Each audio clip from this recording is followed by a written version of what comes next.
East Punjab Canada के पंजाबी और पाकिस्तान के जो पंजाबी सिंगरस पंजाबी ने ਜਿਹੜੇ यूथ ਨੂੰ रिप्रजेंट करते हैं उन्होंने प्रायोरिटी की है।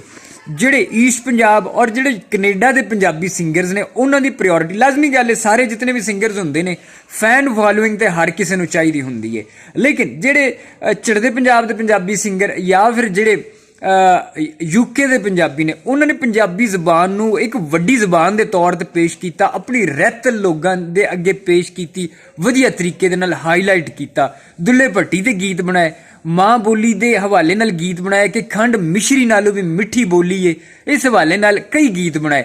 लेकिन साडे पंजाब पाकिस्तान पंजाब का एक बहुत वड्डा जिहड़ा सिंगर इबरारुल हक के उन्हें किहड़ा गीत बनाया, उन्हें गीत बनाया बिल्लो दे घर जाना है, उन्हें गीत बनाया नच पंजाबन, उन्हें गीत बनाया नी परवीन। ये प्रायोरिटी है।